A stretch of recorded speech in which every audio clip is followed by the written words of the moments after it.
After days and weeks of suspense, Kamala Harris, the Democratic presidential nominee, has finally announced her running mate and vice president candidate for the 2024 pick. Harris's pick is 60-year-old Minnesota Governor Tim Walz, a well-liked but relatively low-profile leader from the American Midwest. On the face of it, there are plenty of qualities that make Walz an attractive VP candidate for Harris. Walz is a military veteran, a former teacher and football coach with a pro-union, pro-working family reputation that has served him well throughout his political career. He also has a reputation for giving out catchy soundbites and creating viral moments. For instance, the "weird" line of attack being used by Kamala Harris and the Democrats against Donald Trump and J.D. Vance was coined by Walz during a TV interview. But more than any of that, two factors of note truly work in Walz's favor. The first is that Tim Walz may be the key for Democrats to carry the vital Midwestern states. While Walz isn't from one of the crucial blue wall states of Wisconsin, Michigan, and Pennsylvania, where both sides believe they need to win, he's right next door. He also could ensure that Minnesota stays in the hands of Democrats. The second factor is Walz's extensive history of bipartisan leadership from his time running for Congress from a conservative district in Minnesota. During his years as a legislator,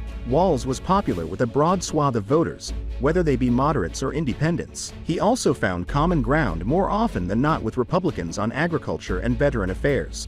At one point, Walz was even endorsed by the National Rifles Association up until the Parkland shooting, which caused him to advocate for an assault weapons ban and lose the endorsement. His turn towards more openly liberal politics came during his time as governor for Minnesota. It was during this time that Republicans say he turned more towards radically liberal policies, from legalizing marijuana usage to moving to provide undocumented immigrants with driving licenses and protecting gender-affirming surgery for transgender youth. When Democrats gained control of both chambers in the state, Republicans say Walz gave up on bipartisanship altogether, unilaterally using the Democratic majority to eliminate nearly all state abortion restrictions that were previously imposed by the GOP. Rejecting Republican pleas that the state budget surplus be used to cut taxes, Democrats under Schultz went on to fund free school meals for children, free tuition at public colleges for students in families earning under $80,000 a year, a paid family and medical leave program, and health insurance coverage regardless of a person's immigration status. In line with the Democratic focus on abortion and IVF messaging, Schultz even has a personal story of his own that makes him an ideal proponent to conceive his daughter. He and his wife had gone through treatments for in vitro fertilization that stretched over 7 years.